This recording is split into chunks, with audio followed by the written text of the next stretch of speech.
Oke, Bismillahirrahmanirrahim.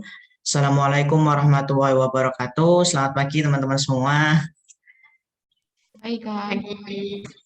Oke, sebelum kita memulai pembelajaran pada pagi hari ini, kita awali dengan berdoa terlebih dahulu ya. Minta tolong dari Fatir bisa memimpin untuk berdoa ya. Sebelum memulai pertemuan kali ini, terlebih dahulu kita berdoa menurut agama dan kepercayaan masing-masing. Berdoa dimulai.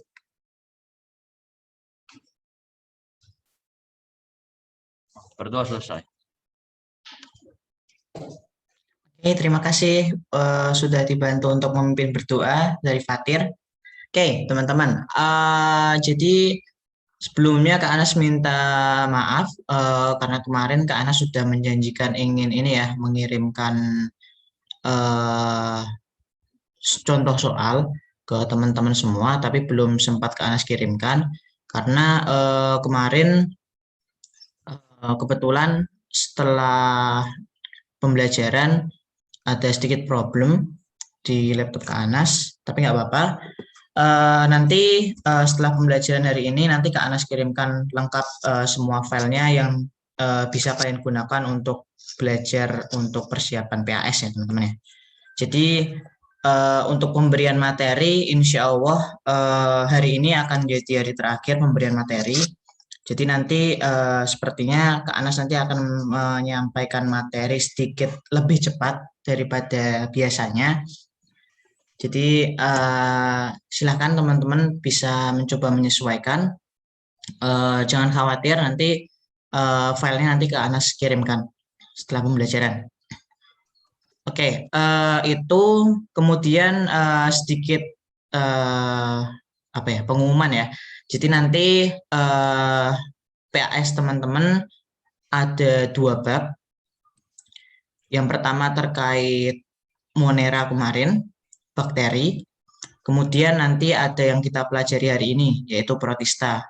Untuk protista sendiri, ini nanti materinya kebanyakan lebih ini ya, lebih ke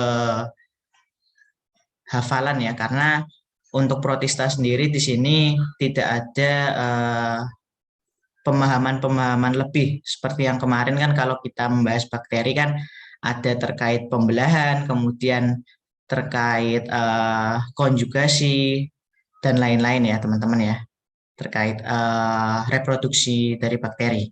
Nah kalau yang kali ini di sini lebih simpel, protista ini lebih simpel. Nanti silakan teman-teman bisa pelajari sesuai dengan yang Kak Anas sampaikan. Oke, langsung kita mulai aja ya teman-teman ya. Kak Anas izin share screen.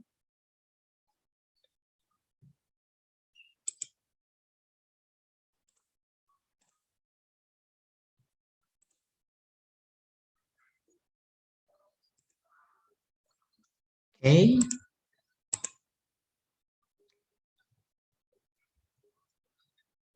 Sudah nampak di layar teman-teman semua? Oke. Ya.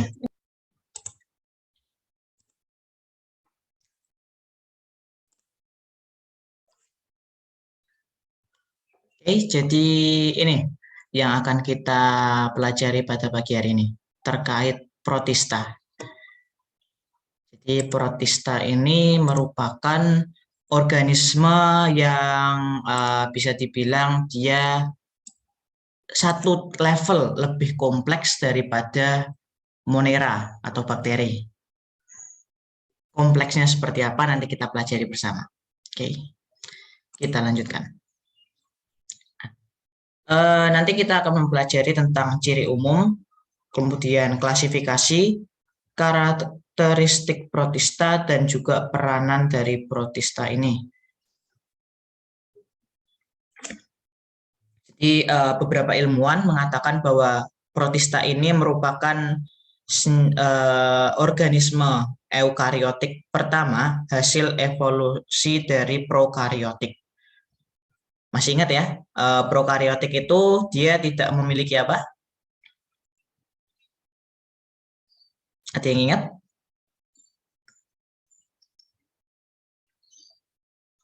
bedanya prokariotik dengan eukariotik?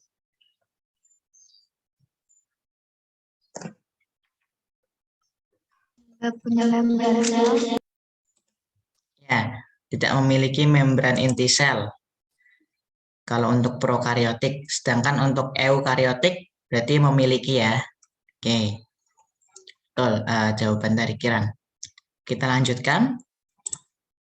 Ini ciri umum dari protista, teman-teman. Jadi sudah jelas karena hanya Monera yang merupakan organisme prokariotik, maka protista ini sudah masuk ke golongan eukariotik. Kemudian jelas organel selnya atau organ-organ sel yang ada dalam tubuh protista itu lebih kompleks dibandingkan organisme prokariotik. Kemudian kalau di Monera itu dia uniseluler atau bersel satu.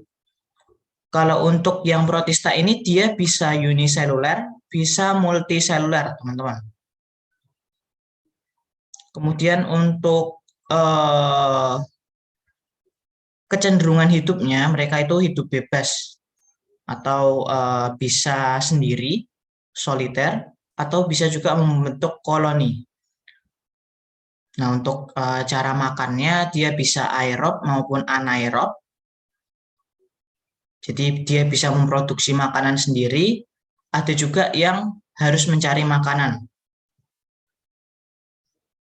Sorry, itu ini ya yang apa namanya heterotrof ya.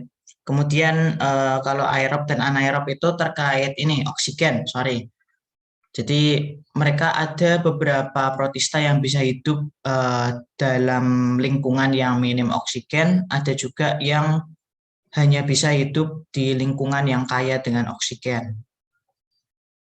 Kemudian reproduksinya bisa secara seksual dan aseksual. Kemudian untuk alat geraknya itu ada berbagai macam. Contohnya ada yang namanya nanti ada ciliata, kemudian ada flagellata. Nah, itu termasuk dalam protozoa nanti biasanya. Nanti protozoa itu apa nanti kita akan ketahui bareng-bareng. Kemudian ada yang memiliki pigmen warna atau yang sering disebut sebagai algae. Kalau algae teman-teman pernah dengar ya, alga ya. Alga yang paling sering teman-teman makan sepertinya ada yang namanya rumput laut. Pernah? Pernah makan teman-teman?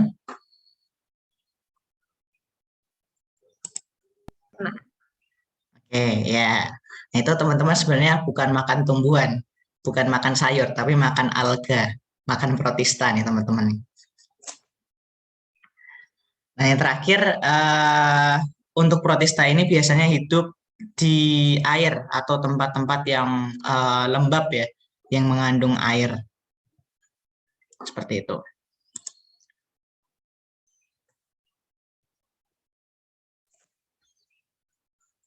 Oke. Lanjutkan ya.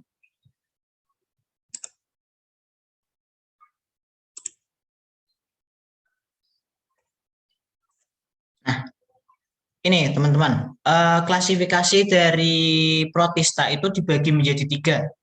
Nah, kenapa Kak Anas bilang bahwa ada protista yang bisa menghasilkan makanan sendiri? Karena ada protista yang mirip tumbuhan, sedangkan untuk protista yang harus mencari makanan, itu merupakan protista mirip hewan, teman-teman. Nah, untuk protista mirip jamur ini, dia bisa mencari makan sendiri, bisa juga membuat makanannya sendiri. Seperti itu. Jadi ada 3.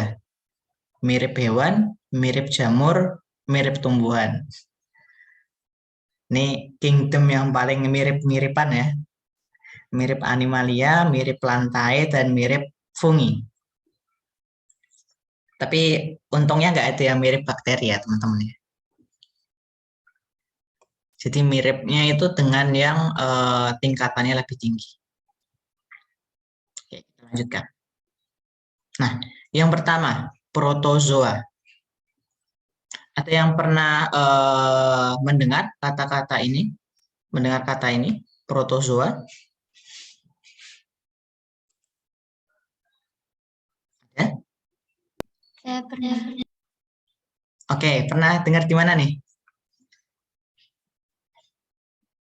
IPA ya di masuk buku SD lah Pak, di kelas 1 SD.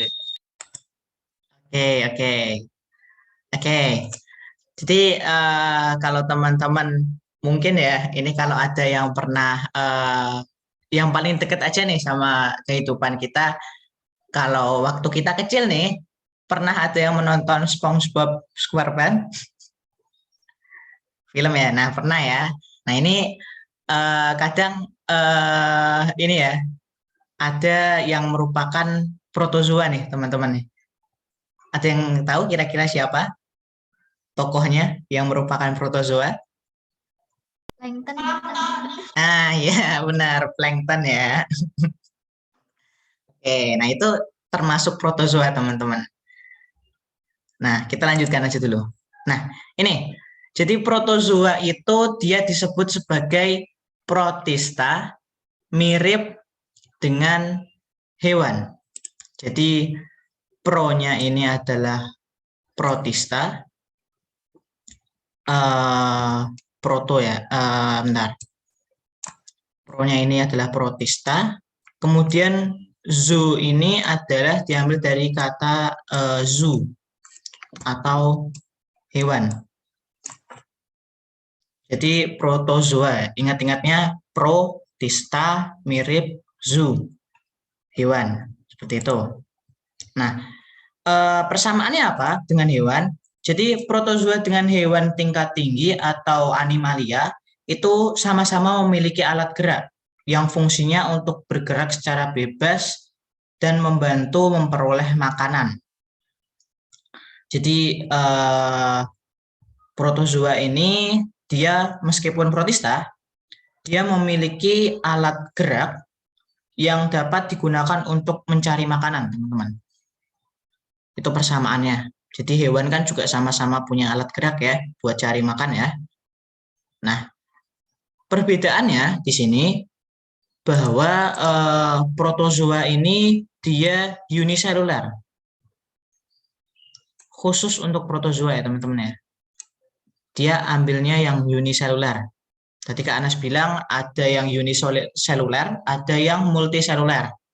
Tapi khusus protozoa ini dia uniselular.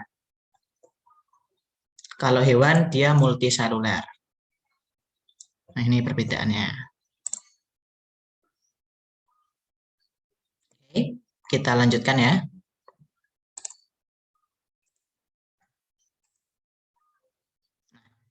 Protista mirip hewan atau protozoa ini dibagi jadi 4, teman-teman.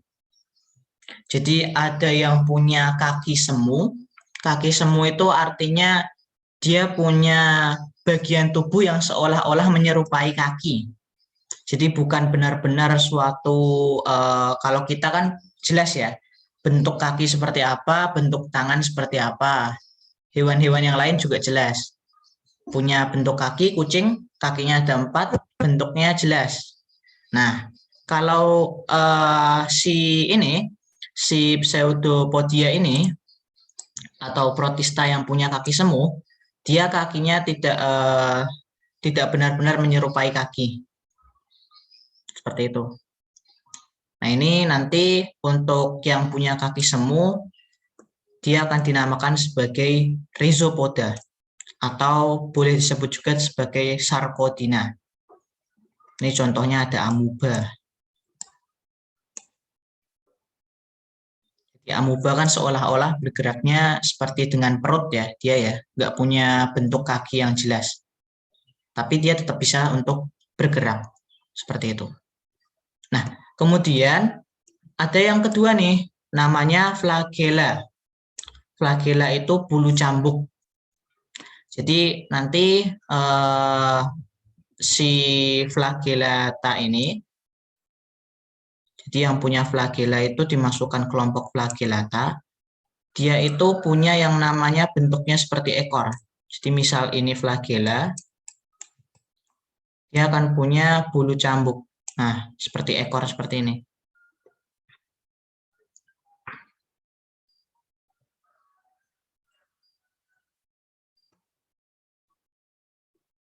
Ini nanti dibagi lagi menjadi Phytoflagellata dan Zooflagellata. Nanti penjelasan lebih lanjutnya ketika kita masuk materi lagi. Kemudian ada yang namanya silia atau disebut juga sebagai rambut getar. Ini masuknya kelompok Ciliata atau Ciliopora. Jadi kalau Ciliata itu nanti dia misal bentuknya seperti ini, dia punya rambut-rambut di bagian tubuhnya.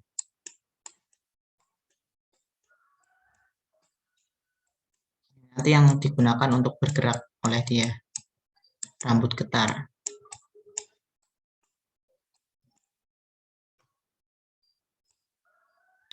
Itu bukannya mirip bakteri ya, Kak? Mirip bakteri. Iya, mirip bakteri. Tapi kalau bakteri kan kita menamakannya pili ya. Kemarin ya, kita namakan pili. Dan itu untuk bakteri dia kan juga digunakan untuk yang namanya reproduksi. Nah, kalau yang Ciliata ini benar-benar hanya dikhususkan untuk bergerak, gitu Fatir. Bagus, Fatir berarti ini ya masih mengingat yang kemarin juga ya. Nah, ini ada yang namanya paramecium.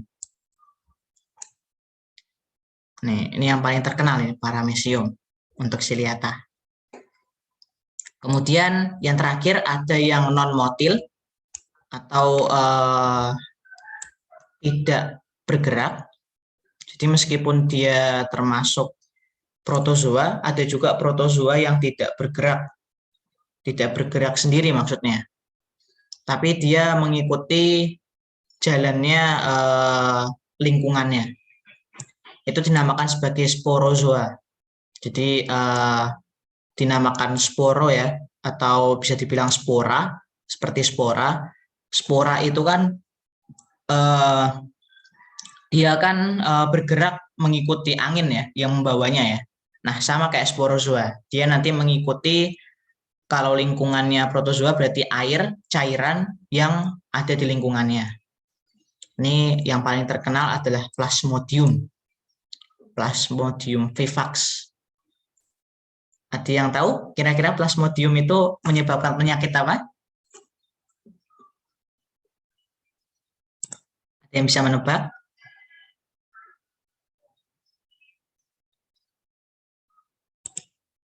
Anas kasih clue berhubungan dengan nyamuk penyakitnya. Aedes. Oke, salah. Bukan yang itu. Ayo. Plasmodium.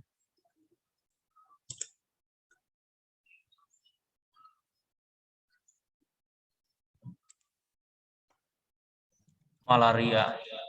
Ya, benar. Malaria ya, teman-teman ya. Jadi Plasmodium ini biasanya adalah protista atau organisme yang menyebabkan penyakit malaria. Jadi dia itu ketika nyamuk menghisap darah, nyamuk malaria itu menghisap darah manusia, dia biasanya secara tidak sadar memasukkan plasmodium ke dalam tubuh manusia.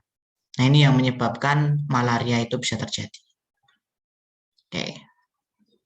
Silakan kalau mau difoto terlebih dahulu.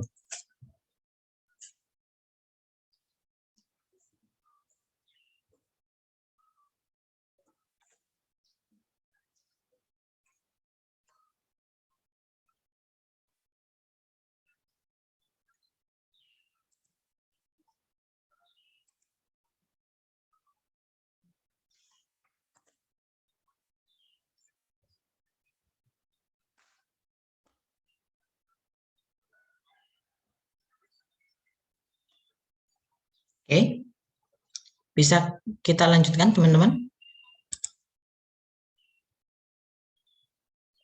Oke, kita lanjutkan.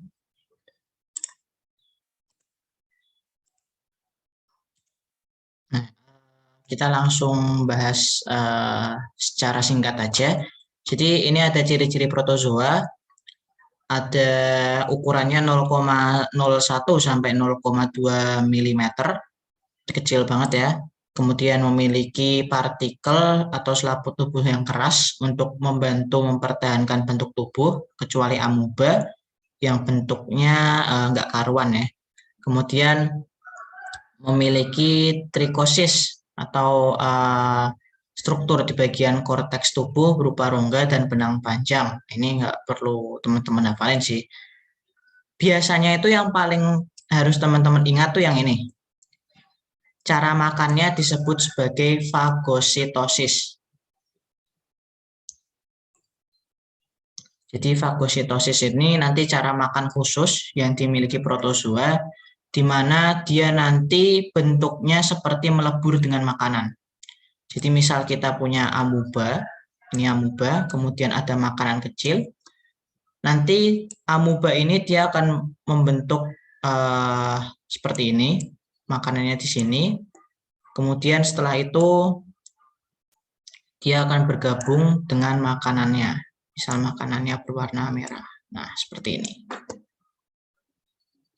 Jadi dia karena tidak memiliki mulut ya teman-teman ya. Jadi bentuknya seperti melebur. Ini dinamakan fagositosis. Untuk lebih jelasnya nanti silahkan, boleh kalau teman-teman mau cari.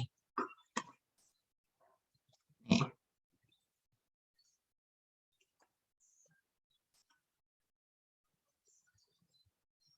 Oke. Kita lanjutkan ya.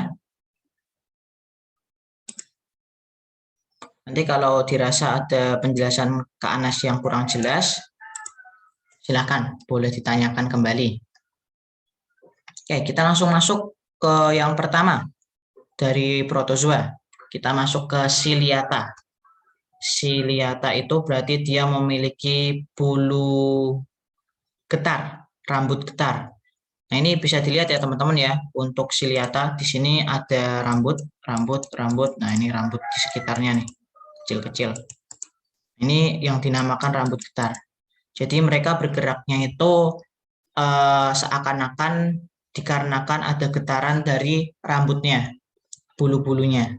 Makanya disebut sebagai alat geraknya itu rambut getar. Nah, mereka ini jelas ya, tadi Anas bilang protozoa itu uniselular. Jadi ini udah pasti uniselular.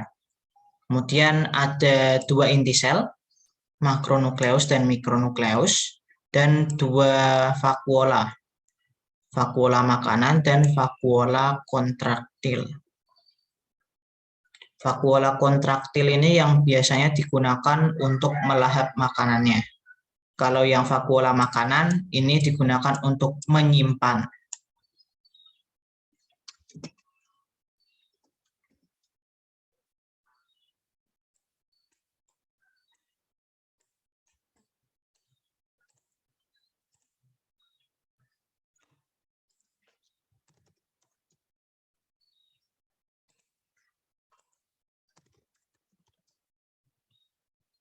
Oke. Silakan kalau mau difoto terlebih dahulu. Kalau mau dicatat silakan.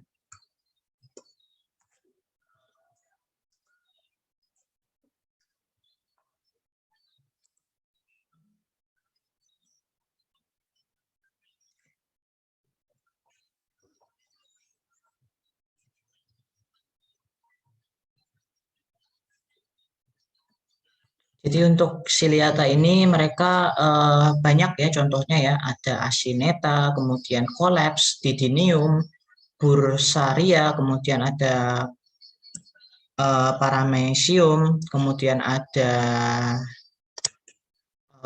Stylonychia, kemudian ada Stentor, Vorticella, Colpoda, dan Prarodon. Ini masih ada banyak lagi sebenarnya.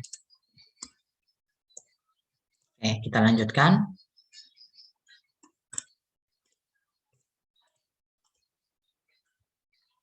Ini ininya ya, apa namanya, kalau mau lebih jelas fungsinya, silakan bisa difoto. Jadi vakuola kontraktil itu juga digunakan untuk pembuangan sisa metabolisme. Jadi maksudnya sisa metabolisme itu kalau vakuola makanan ini kan digunakan untuk menyimpan bahan makanan ya, menyimpan nutrisi yang dibutuhkan. Nah, nutrisi yang nggak dibutuhkan setelah yang dimakan itu nanti ditaruh di vakuola kontraktil. Jadi vakuola kontraktil ini bisa dikatakan sebagai saluran ya. Saluran kalau dari luar dia melahap berarti dia masuk ke sini dulu, vakuola kontraktil dulu. Kalau sudah dari dalam maka dia yang mengeluarkan. Seperti itu. Kak, boleh sedikit pertanyaan nggak sih? Boleh, silakan. Protozoa kan ini kan ada penyakit yang disebabkan protozoa. Ya. Nah, antibiotik itu bekerja nggak sih buat protozoa, Pak? Antibiotik itu bisa dibilang iya bekerja. Bekerja juga untuk protozoa. Meskipun dia biasanya antibiotik itu kan lebih spesifik ke tentang bakteri ya. Tapi untuk yang disebabkan oleh yang namanya protista itu juga ada antibiotiknya seperti itu. Soalnya kan antibiotik itu kan maksudnya anti kan berarti kan menghapus ya, atau istilahnya menghilangkan. Kemudian biotik itu kan organisme hidup. Jadi antibiotik kan maksudnya dikhususkan untuk obat-obat yang menghilangkan organisme hidup, penyakit yang diakibatkan oleh organisme hidup. Seperti itu, Fatir. Itu pertanyaannya bagus ya dari Fatir ya. Jadi kenapa kok virus kita nggak gunakan antibiotik? Karena virus itu bukan sepenuhnya makhluk hidup.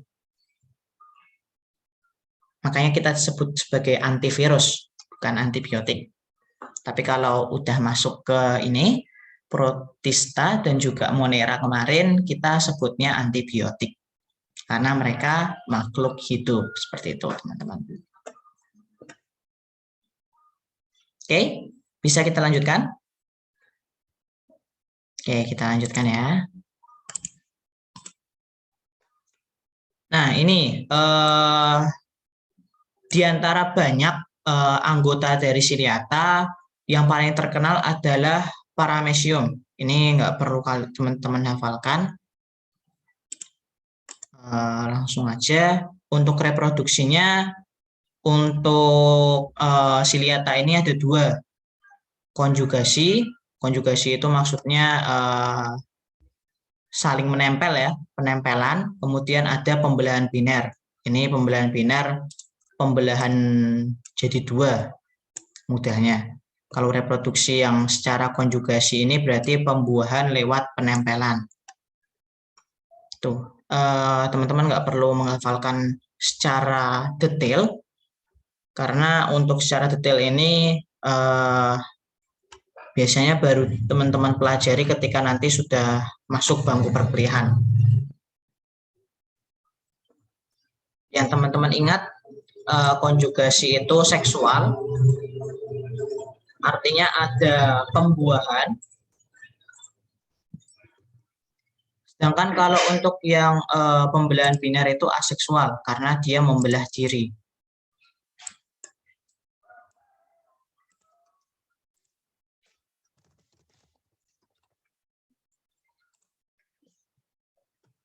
Silahkan kalau mau difoto. Ini tetap ke Anas kirimkan sih untuk filenya ini.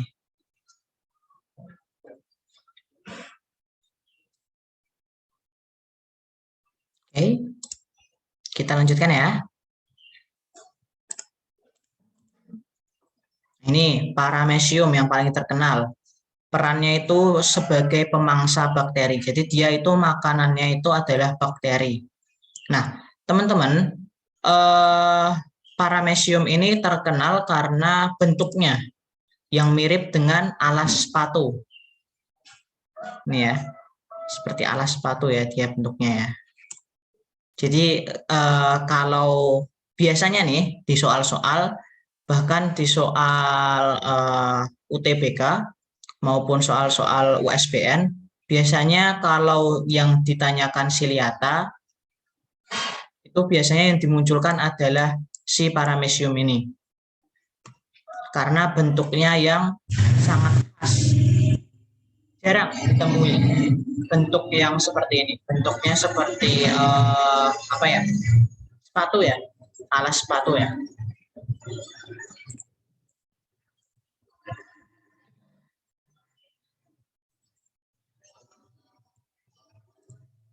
Ini juga bisa teman-teman lihat, bentuk dari vakuola kontraktil ini berbeda dari vakuola makanan.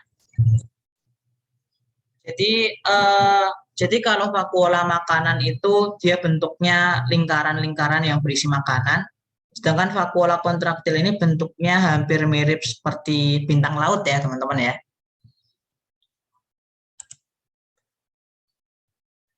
Jadi dia tidak menyimpan makanan, tidak menyimpan nutrisi, tapi hanya memasukkan dan membuang. Seperti itu. Oke. Nanti gambarnya Kak Anas kirimkan. Kita lanjutkan dulu. Ini ada selain tadi paramecium, ada juga yang namanya stentor roselli. Ini jarang keluar sih kalau yang ini sih. Ini ada juga Balantidium coli, bentuknya lingkaran. Ini juga jarang keluar. Karena kalau di gambar ini ya, gambar apa namanya, soal-soal seperti itu kurang jelas ya. Kalau bentuknya hanya lingkaran. Ini ada Vorticella. Nah, kita masuk ke Rhizopoda.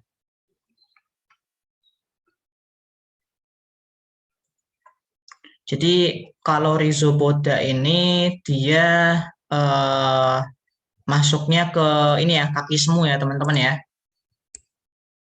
Masuknya ke kaki semu. Kenapa kok disebut sebagai kaki semu? Karena dia membentuk kaki yang menyerup ini ya, bentuknya seperti kaki, padahal ini bukanlah kaki yang sebenarnya. Tapi dia hanyalah membentuk tubuhnya seakan-akan memiliki kaki. Atau karena saking miripnya dengan akar tumbuhan, dia disebut juga sebagai rhizopodos, akar kaki. Nah, ini asal nama dari rhizopoda. Rhizo dari kata akar, kemudian podos itu kaki.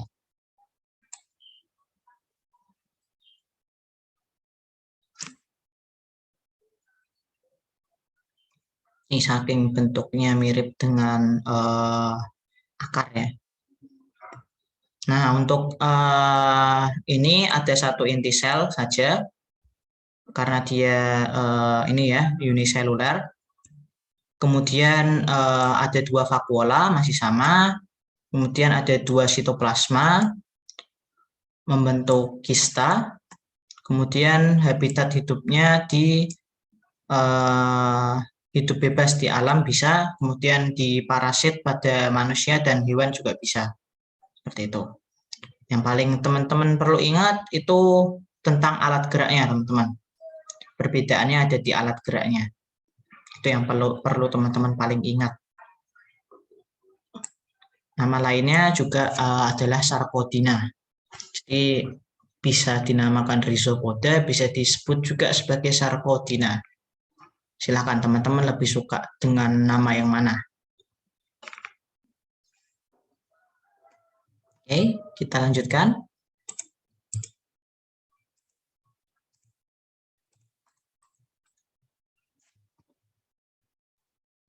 Ini contohnya untuk yang Rhizopoda ini adalah amuba ya.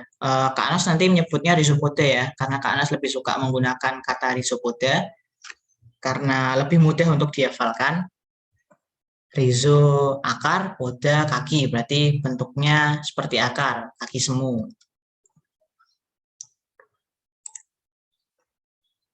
Nih, ini fagositosis. Jadi seperti yang Kak Anas jelaskan tadi, ini makanan. Kemudian ini yang biru merupakan protistanya, amuba di sini. Nah, makanannya kemudian dikelilingi baru bersatu masuk ke dalam tubuhnya. Seperti itu. Ini kira-kira seperti itu. Secara singkat.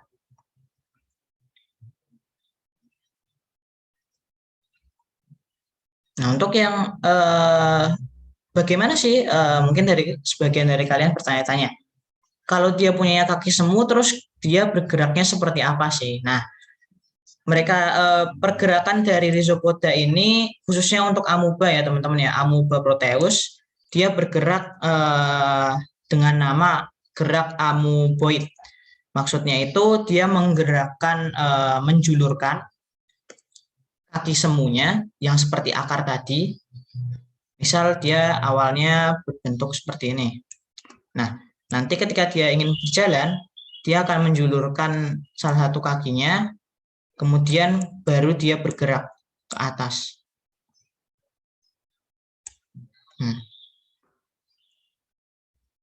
Jadi mirip-mirip kayak siput ya.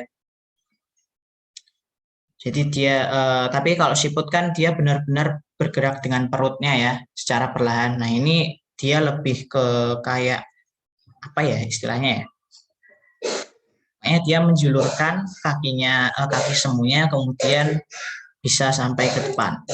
Oke, kita lanjutkan. Untuk reproduksi dia sama seperti ini ya, seperti tadi. Dia bisa membelah maupun juga bisa yang namanya konjugasi. Sama. Nih untuk struktur tubuh dan fungsinya yang lebih jelas. Silahkan kalau mau difoto terlebih dahulu.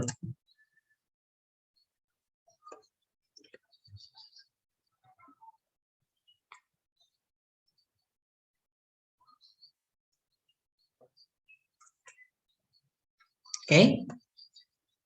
Kita lanjutkan ya. Oh, ini ada contohnya yang lain. Selain amuba, ada entamuba gingivalis. Entamuba.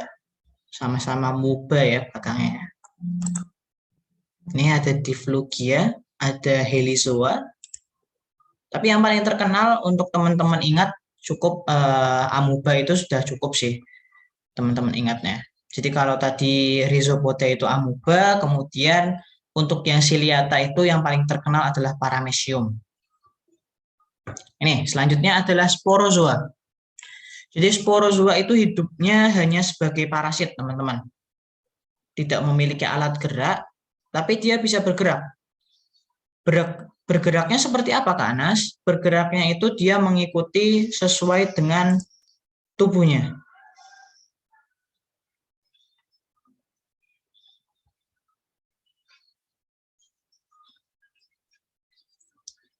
Ini Fatir, maksudnya gimana ya? Entamuba histolica? Itu kan ada jenisnya itu selain tadi Kak, namanya Entamuba histolica. Kakak tahu gak sih yang jenis itu? Oh, maksudnya ini ya jenis lain dari yang tadi ya Entamuba itu ya? Iya. Oh, oke. Ya, sorry, tak kirain dari Fatir mau bertanya atau apa. Oke, makasih. Ini info buat teman-teman juga nih. Jadi ada banyak ya jenis-jenisnya ya. Di salah satunya ada yang disebutkan Fatir juga. Oke, kita lanjutkan tentang sporozoa. Masih sama seperti sebelumnya. Jadi kalau untuk reproduksi seksual itu melalui konjugasi, penyatuan gamet ya, gamet jantan dan betina. Sedangkan kalau aseksual melalui pembelahan biner, pembelahan sel, membelah diri. Ini yang perlu diingat-ingat untuk sporozoa itu dia tidak memiliki alat gerak. Oke, kita lanjutkan. Ini isinya contoh-contohnya itu adalah plasmodium yang paling terkenal memang. Jadi ada berbagai macam Plasmodium vivax, Plasmodium falciparum, Plasmodium malariae, dan juga ada Plasmodium oval. Itu banyak banget. Dan semua penyakitnya itu adalah malaria. Nah, tapi ada satu, ini contoh yang lain, biar nggak bosan ya teman-teman, bukan hanya Plasmodium, ada juga yang namanya Toxoplasma gondii. Penyakitnya disebut toxoplasmosis. Yang paling terkenal Plasmodiumnya. Ini gambarannya ya, jadi ketika nyamuk menggigit manusia, mereka akan memasukkan yang namanya plasmodium ke dalam darah. Kemudian plasmodium ini bergerak ke liver atau hati, kemudian masuk ke sel hati, dan kemudian baru masuk ke sel darah merah.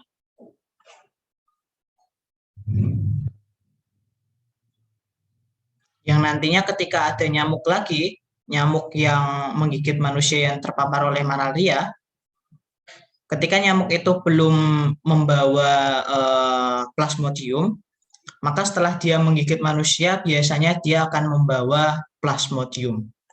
Jadi nyamuk-nyamuk jenis ini biasanya tidak terlalu tidak terlalu spesifik dinamakan. Contoh kalau yang DBD kan Aedes aegypti ya, Patir ya tadi ya menyebutkan ya. Nah, kalau yang malaria ini lebih karena bukan varietas nyamuknya, tapi varietas dari bakteri yang di bawah.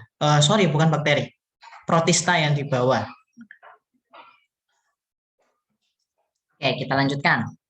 Yang terakhir, setelah kita tadi rhizopoda, kemudian ada juga tadi yang namanya apalagi tadi Ciliata, kemudian ada sporozoa. Sekarang kita masuk ke flagellata. Alat bantu geraknya disebut sebagai flagella. Jadi khusus untuk flagellata ini dia punya dua jenis ya. Ada yang dinamakan phytoflagellata. Phyto itu maksudnya bisa melakukan yang namanya semacam fotosintesis ya. Tapi tidak benar-benar fotosintesis. Jadi dia bisa menghasilkan makanan sendiri intinya. Kalau zooflagellata itu dia harus mencari makanan sendiri. Jadi kalau teman-teman pengen membedakan, flagellata itu kalau phyto itu seperti tumbuhan, kalau zooflagellata itu seperti hewan. Zoo itu kan kebun binatang ya, isinya binatang. Nah, tuh teman-teman bisa menghafalnya dari situ.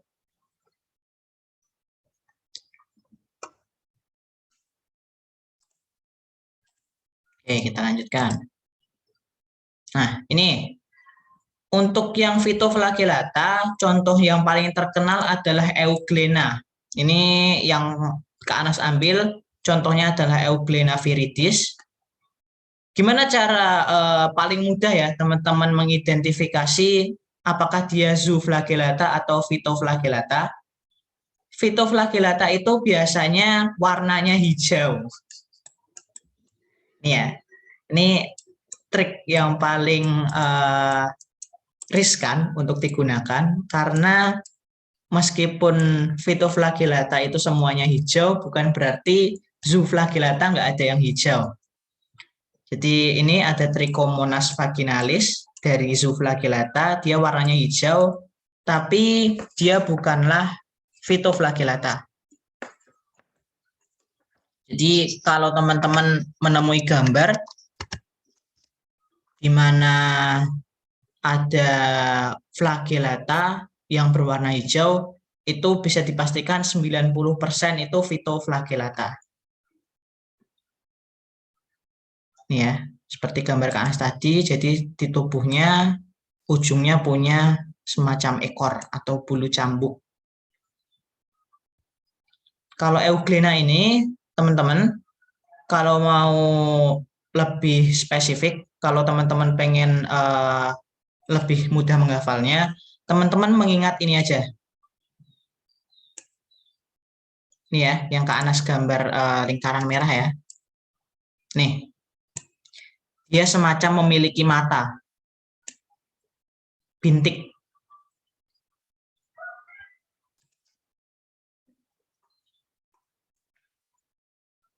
Ini ciri khusus dari euglena. Jadi seakan-akan dia ini seperti apa ya istilahnya? Sotong ya. Dia punya mata seperti ini, kayak ikan. Kayak gambar ikan waktu SD.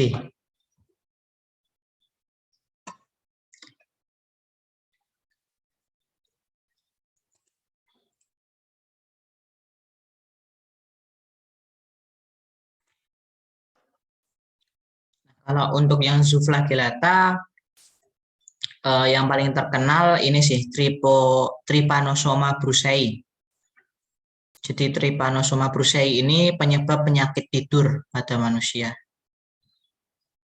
Siapa yang suka tidur nih? Siapa yang hobinya rebahan atau tidur nih? Ini jangan-jangan terpapar Trypanosoma brucei ini.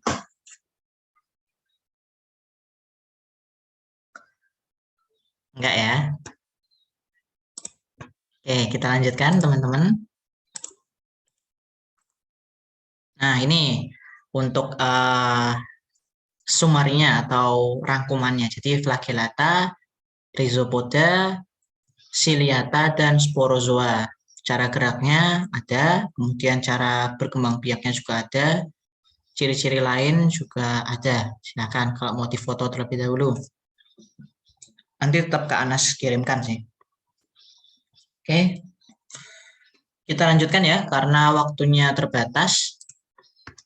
Biar terkejar. Nah, kita masuk yang kedua. Protista. Setelah kita membahas protista mirip hewan, sekarang kita membahas protista mirip tumbuhan. Algae. Oke, di sini coba lambaikan tangan ke kamera. Ada yang belum pernah makan rumput laut?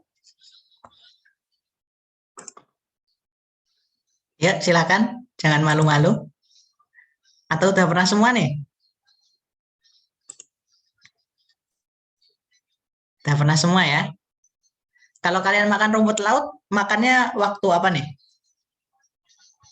Dimasakan apa nih biasanya rumput laut? Miso, sushi. Oke. Iya. Ada lagi yang lain? Rumput laut yang kering. Oke. Oke. Ya, itu rumput laut itu salah satu protista ya, teman-teman ya. Jadi selamat teman-teman, di sini semuanya udah pernah makan yang namanya protista ya. Enak kan rasanya ya? Enak ya? Oke, nah sekarang kita coba lihat persamaan dan perbedaan antara alga dengan tumbuhan tingkat tinggi. Tumbuhan tingkat tinggi itu maksudnya yang masuk ke plantae. Nah, persamaannya jelas. Mereka punya pigmen warna yang dapat digunakan untuk menangkap cahaya dalam proses fotosintesis. Jadi kalau tumbuhan itu kan spesifiknya mereka punya yang namanya apa? Pigmennya? Namanya apa? Yang hijau-hijau?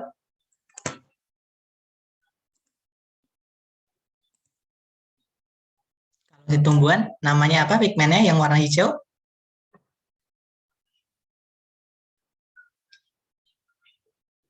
Yang membuat warna daun itu hijau. Klorofil. Iya, klorofil. Itu pigmen warna di tumbuhan. Nah, kalau di alga ini lebih spesial lagi teman-teman. Nanti teman-teman bakal wah banget karena alga ini bukan hanya punya klorofil, tapi banyak. Nanti ada yang warna merah, warna coklat, dan lain-lain. Nah ini, untuk perbedaannya, silahkan untuk yang ke Anas sarankan, kalau teman-teman ingin menghafalkan, perbedaannya paling jelas tuh di sini. Jadi kalau tumbuhan itu punya akar, batang, dan daun sejati, kalau alga, dia tidak diketahui akar, batang, dan daunnya sebagian mana, tapi dia punya. Jadi kalau teman-teman pernah lihat rumput laut, olahan rumput laut, itu teman-teman apakah bisa melihat bentuknya, mana yang daun, mana yang akar, mana yang batang? Nggak bisa ya. Nah itu yang paling jelas perbedaannya. Silakan teman-teman boleh mengingat yang paling jelas saja. Karena di alga ini dia juga bisa multiseluler, sama dengan tumbuhan. Oke, kita lanjutkan. Ini untuk struktur tubuhnya, ini lebih spesifik kalau untuk ini sih, Bu, untuk nanti di perkuliahan sih. Yang paling teman-teman ingat ini, silahkan boleh dicatat sama difoto. Pigmennya. Jadi kalau di alga itu dia bukan cuman klorofil, ada yang namanya karoten, xanthofil, phycoerythrin, phycocyanin, fucoxanthin. Masya Allah. Banyak banget ya. Ribet ya namanya ya. Ini kalau karoten itu, kalau kalian pernah dengar yang namanya wortel, berisi dengan banyak beta karoten. Nah, sebenarnya karoten itu yang membuat warna wortel itu oranye. Jadi kuning kemerahan itu maksudnya oranye. Itu karena ada karoten. Xanthofil itu kuning. Phycoeryth. Nah ini yang teman-teman ingat, erit. Eritrosit sel darah merah. Phycoerythrin berarti warna merah. Phycocyanin itu biru, fucoxanthin itu coklat. Nih. Oke, kita lanjutkan. Kurang 10 menit lagi. Cukup sih. Oke, ini nggak terlalu penting. Nanti bisa teman-teman baca sendiri nanti. Reproduksinya masih sama, bisa aseksual, bisa juga seksual. Nah, ini silakan kalau kalian mau catat atau foto. Ini yang paling penting. Jadi ada banyak ya, ada beberapa jenis dari ganggang. Jadi untuk yang ganggang yang terkenal itu nama kelompoknya yang ini ya teman-teman ya. Yang di sini ya.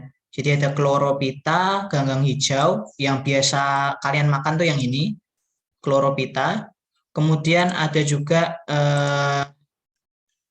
yang namanya Rhodophyta, ganggang merah. Kemudian ada Chrysophyta, ganggang emas. Kemudian ada Phaeophyta, ganggang coklat. Kemudian ada Euglenophyta. Ini mirip hewan juga ya yang tadi ya kita sebut euglena ya teman-teman ya. Nah kemudian ada Pyrophyta, ganggang api. Walaupun namanya ganggang api tapi dia punyanya justru klorofil.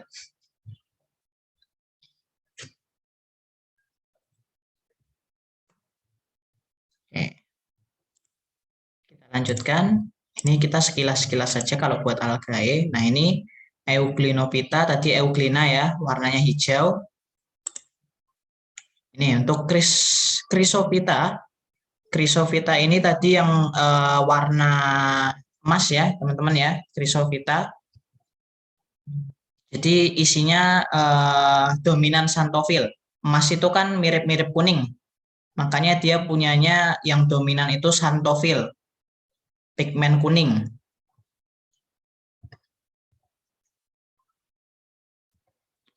Kemudian Pyrrhophyta, ganggang api. Ini dia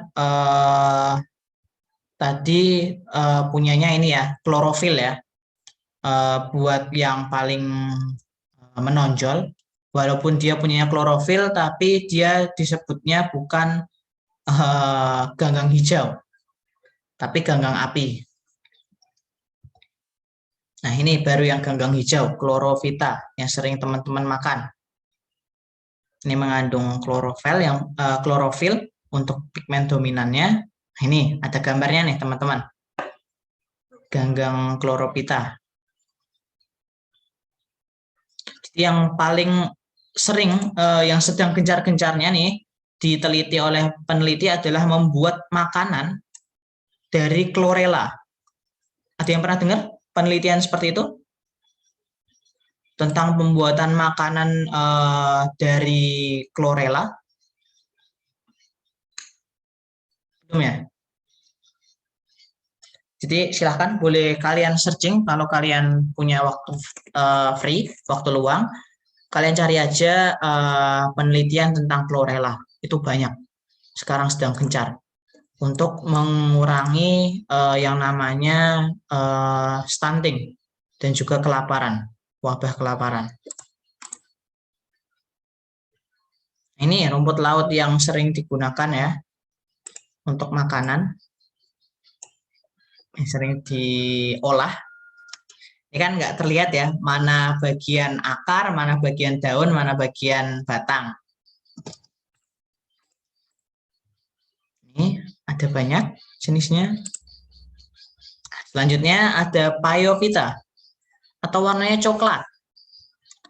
Kalau coklat jelas dia menggunakan dominannya pigmennya adalah fucoxanthin, pigmen coklat. Fucoxanthin.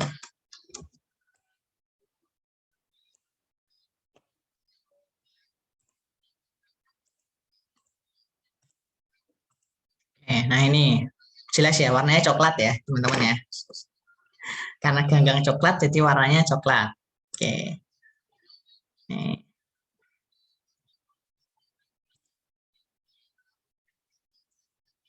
Ini karena warna lautnya jadi agak hijau ya.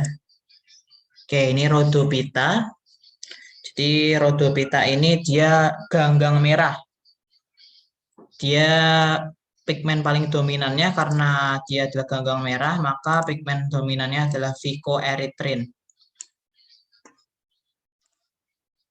Pigmen merah ya.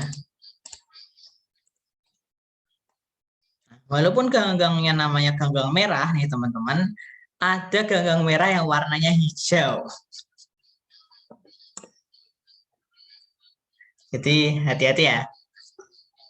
Tapi kalau untuk soal-soal yang berhubungan dengan alga seperti ini biasanya tidak ditanyakan tentang gambar sih. Karena kalau gambar itu sedikit apa ya istilahnya ya. Sedikit sulit ya untuk dibedakan ya. Nah, ini ada rumput laut. Ganggang merah ini yang warnanya hijau ini ya. Ganggang merah tapi warnanya hijau. Ini adalah rumput laut yang biasa digunakan untuk es. Untuk kalau ada mungkin es campur atau es-es yang lain seperti itu, biasanya yang digunakan adalah yang ganggang merah ini. Bukan yang digunakan untuk yang di sushi ya. Kalau sushi kan norinya itu kan ini ya, lembaran ya. Kalau nggak salah ya. Nah, itu dia bukan menggunakan yang ini. Ini sambil mengingat-ingat makanan nih. Nanti habis ini waktu istirahat pada langsung lapar ya ini ya. Oke, kita lanjutkan. Terakhir, protista mirip jamur. Jadi protista mirip jamur ini dibagi menjadi dua. Untuk ciri khasnya sendiri seperti ini teman-teman. Jadi organisme yang memiliki sel, cara reproduksi dan siklus hidup berbeda dengan jamur sejati. Nah, ini pembagiannya jadi dua. Ada Oomycota atau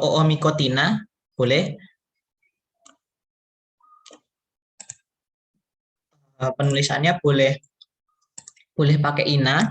Sorry, warnanya kurang jelas. Nah, ini boleh pakai ina, boleh langsung a, oomycota, dan juga myxomycotina atau myxomycota.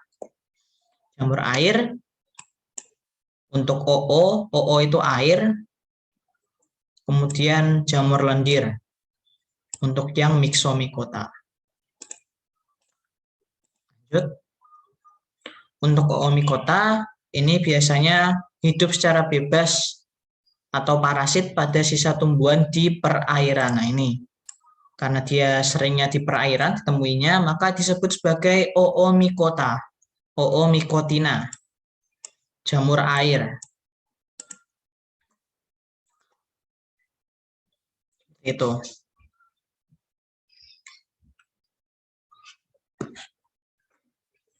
Nah, bedanya untuk perbedaannya dari protista jamur ini dia punya flagellata. Dia masih punya yang namanya alat bantu gerak yang berupa flagella. Masih ingat ya flagella itu apa? Masih ingat flagella? Flagella itu rambut getar atau bulu cambuk, teman-teman?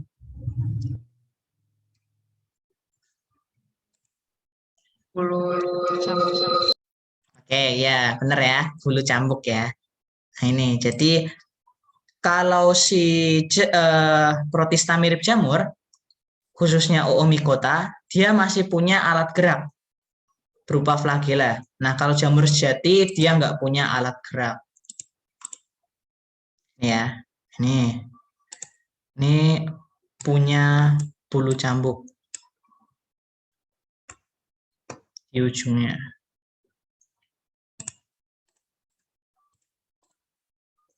Oke, lanjut. Terus gimana dengan myxomycota atau myxomycotina? Bedanya untuk myxomycotina ini dia hidupnya secara bebas, nggak hanya di air, di perairan. Untuk flagellanya sendiri masih sama, dia juga punya. Jadi sama kayak oomycota, bedanya hanya di tempat hidupnya, teman-teman. Jadi kalau tadi oomycota itu kan benar-benar ditemukan mayoritasnya itu di perairan, sedangkan kalau yang ini bisa ditemui secara bebas. Nah, itu teman-teman untuk materi protista pada hari ini. Silahkan kalau ada pertanyaan terlebih dahulu sebelum kita mengakhiri. Ya, itu pertanyaan aku, Kak. Oke. Oke. Jadi menurut Kak Anas, apa yang lebih berbahaya? Oh ya, Kak. Sebenarnya sih ini udah sudah Ya. double. Jadi untuk jawabannya sih kakak kirim aja ke aku sih, nggak apa-apa. Oke, siap. Oke, nanti Kak Anas jawab. Oke, yang lain selain ini ada lagi? Tidak ada, Kak. Oke. Kakak nanti kan bisa kirimkan presentasinya di grup. Iya, siap. Nanti Kak Anas kirim semuanya, termasuk yang bakteri kemarin. Oke, makasih. Oke. Mungkin kalau belum ada, kita akhiri terlebih dahulu pertemuan pada pagi hari ini. Terima kasih atas partisipasi dari teman-teman semua. Kita tutup dengan berdoa ya, teman-teman ya. Kali ini Kak Anas yang pimpin. Berdoa menurut agama dan kepercayaan masing-masing, berdoa dimulai.